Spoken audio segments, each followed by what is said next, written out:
Hey everybody, welcome to another video review. Today I'd like to talk about this really striking and amazing Lego set. It's the Lego Ideas Treehouse. And it has the distinction of being the largest Ideas set thus far with a whopping 3,036 pieces, give or take, which means it's the first Ideas set over 3,000 pieces. So for those of you who are on my channel who don't really follow Legos, the ideas sets are basically designed by actually just Lego fans. And I believe that, they submit their projects and they're voted on by other, by the Lego community. And projects that get more than 10,000 votes are vetted by the Lego designers, and then they choose among those projects to sort of produce. And so in this case, this was created by, I think, a gentleman in France. He's a hairdresser. I apologize, I didn't memorize the names, but that information is pretty easily found online these days. And it was chosen, and then a Lego designer, of course, modified it, made sure that it met standards and things like that. And they created it. I don't follow Lego news as closely as I used to. I'm still kind of semi-involved in my quest to get every large Lego set ever made, which is a quest that is more and more difficult and silly, depending on how you want to view it, because Lego is making so many big sets. I have previously defined it as only every set over 2,000 pieces ever made, which used to be pretty manageable when they made maybe 4 or 5 sets over 2,000 every year. And now, of course, they make sometimes 9 to a dozen over 2,000 pieces, and oftentimes 4 to 5 sets over 3 to 4,000 even a year. So I may have to redefine my criteria, or this is not going to be able to be sustainable. And also because of space considerations and just time, I don't build as much as I used to. I actually love building Legos. It's just this sort of quietness when you're by yourself at night and you're just kind of putting the Lego pieces together, appreciating the design, appreciating the build. There's a zen quality to it where kind of the world recedes away from you and you're just sort of concentrating on the next step, the next step, the next step, and you're just in the moment, So I find it very peaceful. But unfortunately, it does take a lot of time to do. And I have a lot of things I do want to do with my time. And then on top of that, once you build it, where do you put it? As you know, on this channel, I collect a lot of statues and collectibles, and these take a lot of space. And I just got through tearing down quite a few of my built Lego sets, and so I'm very careful now and picky about what sets I want to put together. I have the newest Imperial Star Destroyer set. It's massive. 4,700 pieces and $700, which only puts it $100 behind the 7,500 piece Millennium Falcon. But I think the price is because that thing is just as big and a bit heavier, actually, because I think the pieces are bigger. And so that's still sitting in my garage. I bought it, I think, 2 weeks ago, and I'm afraid to open it because the time commitment to building it, as well as the space issue, is kind of daunting, And before I built this treehouse, again, the only thing I have now of Lego that's still just kind of freely sitting around, that's not behind glass in my display cabinet, is of course the carousel right there. So it takes a lot, basically this preamble is to show that it takes a lot for me to commit to building a set. I might buy it, but to build it, it takes a lot for me. But this treehouse just captured my imagination so much. It was such a striking image when I first saw it on sale. I knew that I really had to buy it, and I felt this need to build it. And at 3,000 pieces, it's not like a monster. I mean, it's huge, but it's not a monster of a build. And so it felt like something I could tackle in a couple of days and enjoy, And so, well, what is it about this set? I think both the original designer as well as the Lego designer who made the modifications and sort of streamlined it they're both fans of tree houses, and they both speak quite eloquently about their love for tree houses. You can read about it or watch the YouTube official Lego YouTube introduction of this tree house. But when you look at it, I mean, I think it's every kid's dream, to have a tree house. That's why some versions of these are still sold in, for instance, Costco and whatnot. But of course, in terms of the labor and the expense, I think very, very few kids would ever be lucky enough to have a real treehouse. And so it's a part of, I think, every kid's DNA. They fantasize about that. And this Lego set taps so beautifully into that love and into that fantasy. And I think that's kind of one of the reasons why it was so popular, because it speaks to a almost universal part of it, I think, of a kid's soul, and just because of modern houses and how things are, again, very, very few people would have the opportunity to even have a rudimentary tree house. And so when you have something like this, which is just amazing, I think it really captures the imagination. And I think a lot of people, definitely go ahead and buy it. I think I got the very last one at my local Lego store, but fear not, this is newly released and it will be available for quite some time. Although I don't know how long you should wait, because Lego Ideas sets are not quite the same as the other sets in the Lego collection. And I do think that they tend to go on back order and become discontinued maybe a little bit faster than a regular set. So those are all something you want to keep an eye on if you are collecting. And I think maybe my next set that I may have to just pick up, even though it's not huge on my priority list, would be the Stranger Things idea set, just because of that consideration. In my opinion, I think Technics and idea sets do tend to go out of print a little bit faster. Just my feeling. Whereas I think Star Wars sets and some of the creator sets and some of those bigger sets, they tend to hang around a lot more. Okay, so let's get into this. We're going to go little by little, kind of overall. This is less a tree house and more of like a tree luxury resort, okay? I think maybe the conceit or the idea behind it is kind of sort of a Swiss Family Robinson style family. You have a mom, dad, and a boy and a girl, a family of 4. And I think maybe the idea is they're stranded or something, and then they basically built sort of, a living scenario, living environment in the forest. And this is kind of what they came up with together. So this is not really a tree house in the traditional, playground tree house, but more of almost, again, like a, Disney Magic Kingdom, Disney World, Swiss Family Robinson type of tree house.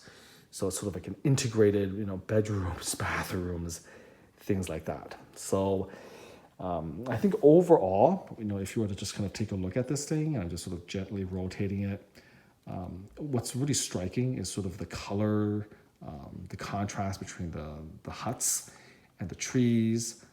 I think it's, again, really, really beautifully done. The angle at which you see it and the angle at which you approach it is important. For instance, if I stand up and I kind of shoot from this angle, you really get a nice sense of the canopy of the leaves. You get a feel that this is a real tree. But if I were to say shoot it from this angle, the impression is very different. You do feel like maybe the canopy needs a bit more leaves. You feel again that it's a little bit sparse, in terms of the foliage. And there's not a lot you can really do about that, because I think if you were to really give it the canopy that you might want, maybe even doubling the size, in terms of how far out you want to make the branches, it makes the set kind of difficult to display, and also a little bit difficult to appreciate the interior design inside the huts, and the play features become sort of fall by the wayside, And after all, this is not something that's supposed to be just simply a display model. It's not like, for instance, the Taj Mahal or the Eiffel Tower. You don't want to just essentially create a ginormous tree with a few huts in it. There should be some play features associated with it, And I think they did the best they could to compromise for that. Now, one of the things I like to mention is that when you finish putting all the leaves together, you're going to have two extra light yellow ones or light green ones. More on that later. And those are quite easy to just basically integrate. They give you plenty of extra, I don't even know what you call this particular piece. It's like a little twig or a small plant leafling, but they're used to sort of lock the connections in place between one leaf and the other. And so I just incorporated the two extra light yellow leaves into the build so as not to waste them. But the really cool, beautiful thing about this is that depending on your mood and the seasons, you can switch the fall leaves with spring. And so the spring leaves are essentially light green and dark green with the green little tiny leaflings or stems involved. Now, that does take a little bit of time because unfortunately it's not pre-created. You have to literally take apart each of the leaves and then substitute the green with it. If you know how to do it, it doesn't take too much time because you know, of course, where each part connects, and you just basically simply take it apart and then you put the leaves in. You get good at it after a while, but it does take some time, and so that's one of the downsides. But if you're committed and you really love it,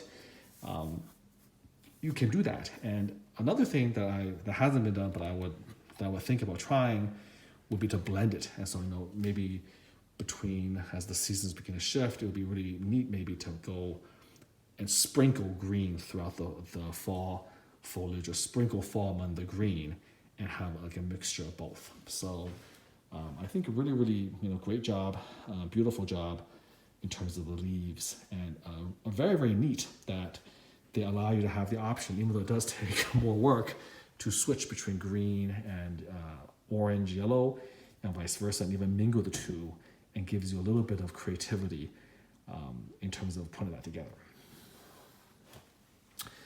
Okay, so let's kind of start with the base of the treehouse. There's a lot going on here, and I really love the fact that they spent as much time as they did bring a lot of character and flavor to the base. It could have been very easy just to, for instance, create a simple green plate, base plate with a few flowers here or there, and then you immediately go into the actual trunk itself. But they didn't do that. They did spend the time to give it a little bit more character, a little bit more variety. And it's very cozy, and it just adds a lot more fun. It warms the heart, to see some of this. So you can see there's a bubbling stream beside the tree. So they obviously chose well, because if you're a family living in the wild, you want to, set up near water, right? There's a lot of reasons for why you want to be near running water if you can. So you see a little nice, flower on the banks. These little flowers here, very, very nice effect. And then you have the little tan elements here to symbolize, I think, the rocks next to the river. You have some nice colorful mushrooms at the base of the tree. Here you have one of the minifigures just swinging on a working swing, so that's cool. Go do that. Look at that, holy cows. Hang on tight, buddy. All right, there you go. So very, very nice. So you have a working swing, you have the nice riverbank, you have the flower here. And over here you have a fire with some sticks, burning the sticks. It creates that little heat. I think they very cleverly use the Harry Potter wands as fire sticks. And then, of course, you're cooking maybe some broth or soup, or warming some water in this pot. Here you have some pumpkins, okay, on the side. And then a makeshift table with benches for you to eat, as well as a little candle on a chandelier, some glasses. Here's a bag of provisions on the side. You have more greenery around here to give you some contrast, and then some stepping stones as well. And once you get to this point over here, you take a look at the stairs, built very nicely.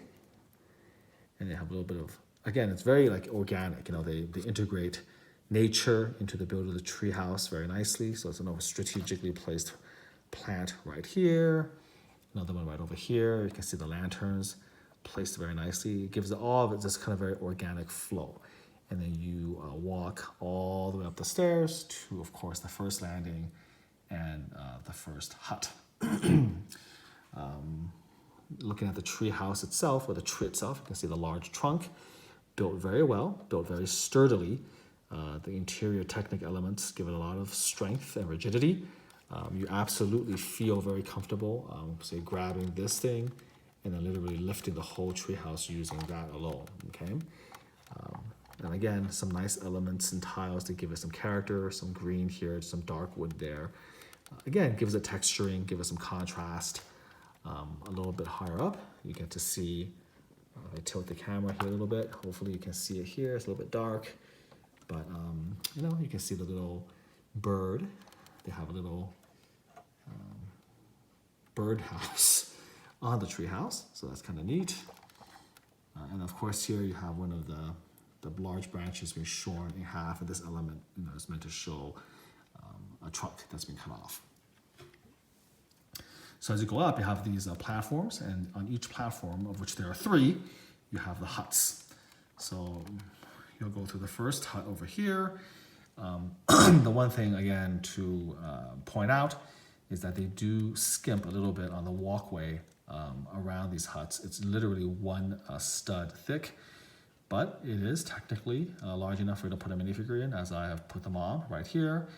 And so they do fit, it's just really, really tight. So how do you access these upper floors? You walk up the stairs. This is the first hut. Go in. We'll take a look at the interior in a bit. You walk around. There's 1 step right here. Mind the gap. You have to hop across, and here is the second hut. Next to that hut, of course, is a winch, which is it works. And then you have sort of a crate filled with food and provisions that you can winch all the way up and lift from the bottom, so you don't have to carry it up the stairs. This is a working winch, of course, as all Lego elements are, and this can go down or it can go up very nicely. And here's the little girl, and there is a place for her to sit here so she can work the winch or the lift. And then if you continue walking around the house, you will then have this bridge of stairs, and then it takes you finally up to the last platform with the last hut. And then there's the dad with his hat on next to a telescope. And this is the last of the 3 huts. So that's sort of like an overview of how the treehouse is put together. It was a joy to build and to sort of appreciate all of those elements slowly coming together. And the reason why there are so many pieces, of over 3,000 pieces, is because a lot of ingenuity had to go into it to create this sort of round, the round tree trunk, and of course all of the foliage, as well as a lot of the what I call the accenting of the base, and some of those nice homey details. And then of course the interior of the huts has a lot of detail as well. So now we come to one of the really nice design decisions for this set. You do want to look inside the hut, but it's really hard to do because you have all of these tree trunks in the way. And if you want to play with it or take a look into how you're going to do that, well, this is where we have to move from the display ideology to the play ideology for a Lego set. If you want to display it, this is the way it should look, and this is how you should display. But if you want to begin to investigate or play with it a little bit more, or as for a YouTube video, showcase more things, then you have to find a way to get rid of all of these branches. So luckily, they're all cunningly attached in a fashion. They're all cunningly attached in a specific fashion so that you can, with a little bit of gentleness, grab it in the center and then wriggle and lift, and the whole thing actually comes right off. So there you have it right over here, and it connects through these 2 pegs right here. So quite ingenious. One of the things is the last parts do tend to fall a little bit easily. This is not actually locked in, and so because of that, it tends to fall off a little bit easier. So here you go here. That's where this thing actually goes. And then the other darker leaf actually goes across, and that belongs right over here. So a little bit easier again, unfortunately, to fall off. Not much you can do about that. Okay, so there you have it. So now, when you take the entire leaf top off, you're left with this, which again, from a display factor, is a bit of a disaster. It looks way worse without the top of it. You just chop the top off. But it allows you access to the huts. So let's look at the top hut first of all. I really love the little tiny lamps, by the way, that are on the sides. Very clever. I don't know where all the elements come from because, again, I don't build as much Legos as I used to. But it's like a unique way of building it, and I like how they incorporate it in a lot of different places to showcase, like, that's where they would have everything lit up. Like, there's a lamp here, there's one next to each hut, and then they have one, of course, underneath the leaves. There's another one here under the leaves. So I just think it's a really nice touch to show all of those so that at night you know that they're going to be okay. So how are we going to access the huts? Well, there's a couple ways we can access it. All the doors, of course, work. And so you can just simply open the door. Unbelievably, this one here is not going to run into anything. If you just open it, you can actually open it like here. It will run into the back of the dad, but if he wasn't here, you can actually open the door all the way. You can look through the window to see some of what's in there, for instance. Or the easiest thing is you just basically remove the roof, like so. So we'll take this off. One of the nice things is the roofs are color matched with the element right here, so you can match the color here, which is tan, to the block here, so that you know which roof goes where. So in this case, we are in the kids' room. They have bunk beds, one blue and one pink. This is going to be really hard to focus on, but they're bunk beds. At the very top, there's actually a little book, and if you open the book, you will see that it's a fairy tale. Once upon a time. So this is a book and a little place you can put the book where they can read before they go to sleep. So that's, I think, a really cute little element. If you move it around, right over here, you can see there's a window with a glass. Down below, there's a drawer where they put the clothes. I don't know what's in the glass. Maybe it's water, a cup of water or something like that. But you can see the chest of drawers. Over here, you can see sort of a little meta thing on top of another chest of drawers. You have a play treehouse in a Lego treehouse. So how would you like that? I wonder what it would be like if I took this treehouse with me to a real treehouse in the real world. You have a Lego treehouse in a treehouse, and inside the Lego treehouse, you have a play treehouse. So I think that's pretty hilarious. Moving the other way, there's a flower, there's another cup, binoculars. So a lot of nice elements. There's a microscope as well, if you can see that. Right on over here, this is actually a microscope, and then nightlight or internal light. So very cozy. And let me look at how small this hut is and how many elements and how much detail that they squeezed into it. I mean, it's just truly remarkable, and that's the reason why you have so many builds. You have bunk bed, fairy tale book. You got lights, binoculars, microscope, a flower in a glass, regular cup, coffee cups, a little micro build of a toy. I mean, that's just really remarkable, to be able to accomplish all of that. And now I think over here from this angle, you can actually see the clear cup through the window as well. So that's the first house, the first hut, the kids up highest, perhaps the most secure. Let's take this roof off. So you can see this is red to correspond with the red element here. That's where the roof attaches. And this is the master bedroom right over here. So I'm going to move it over so we have a little bit more light. And again, just a lot of wonderful elements. We'll back up a little bit so that the phone doesn't actually obscure things. You can see the hairbrush of the chest of drawers. There's a cuckoo clock. There's a ship in a bottle, which is nice. I guess it's a homage to the previous idea set, which is a ship in a bottle. There's what looks like a little, I don't know what that is. It's like a shampoo area or some element there where you can squirt something out. I'm talking about this piece right there. I don't know what that is exactly. There's a flower pot, another chest of drawers, binoculars, internal lights. Of course, you can see the bed right here. That's the bed. And if you take the bed off, there's a scissor underneath there. It's a little Easter egg.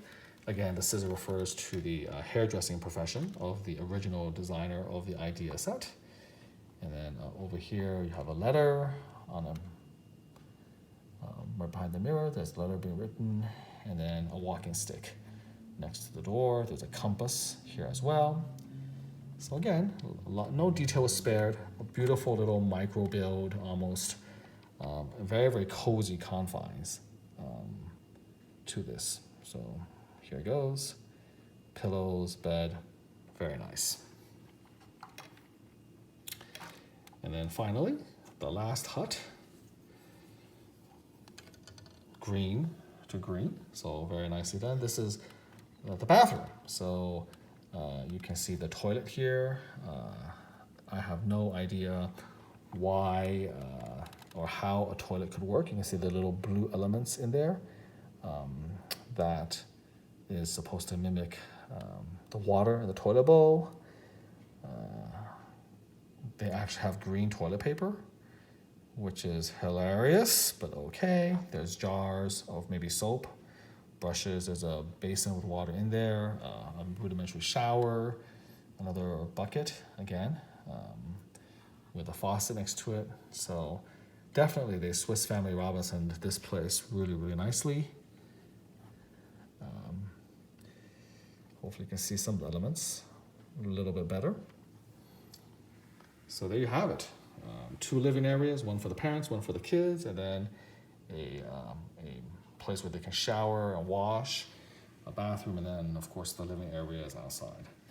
So very, very nice. I think you can see now where the 3,000 pieces went to. Can you play with this? I mean, that's hard to say. It's really tight, and if you have big chubby fingers like myself, I think it'll be really hard to truly play with it. I still tend to think of these as more like dioramas, where you can really sort of admire the ingenuity and the creativity that went into making them. But I don't know about playing with them. I think it would be really difficult to do because of the tightness of the surroundings.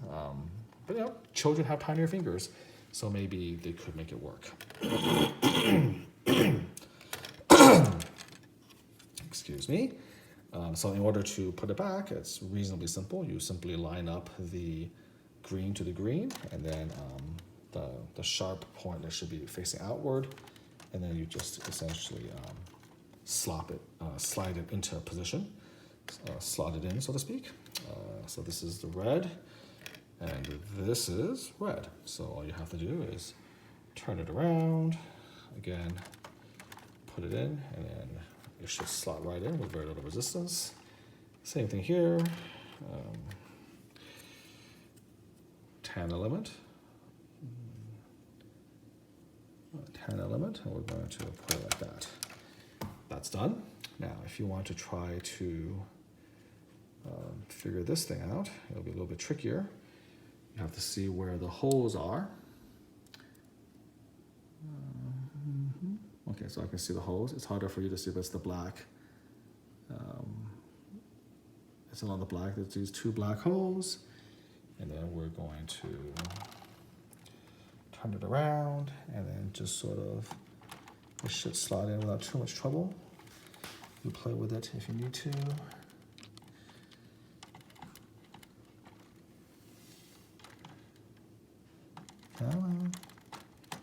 There it goes, pops right in. And we have the original treehouse again.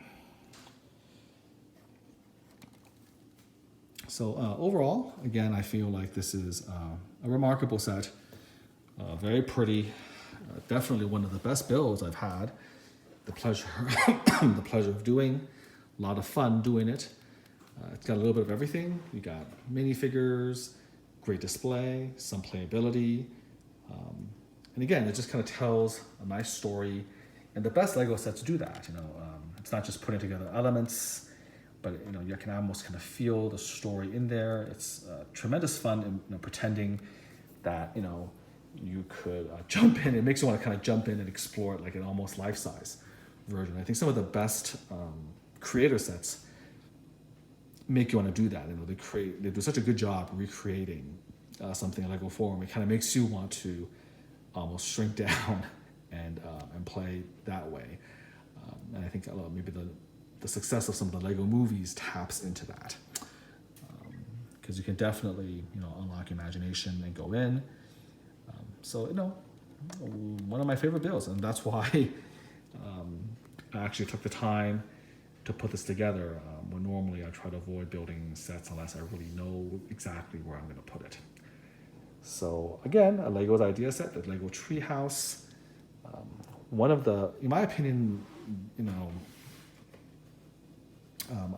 I kind of thought about this, and I don't think the Star Destroyer will unseat it. I think this is, to me, the best set of 2019. Just so imaginative, so fun to build, beautiful color scheme, very striking to the eye, very pleasing. Really, a lot of kudos to Lego for putting this together, especially they don't usually like to do idea sets over 3,000 for obvious reasons, but I'm glad that they went the extra mile. Again, even going so far as to give us an alternate green version, which unfortunately I don't have the time to redo, but to go so far as that, really a lot of kudos, respect to Lego for giving us this gift. So very, very pleased with that. At $200, I think that it is pretty good value for 3,000 pieces, and again, for the unique vision of the build. So this is my review of the Lego Treehouse. I hope that gave you a little bit of an overview of what it's like, my thoughts on it. And until next time, until our next review, do take care.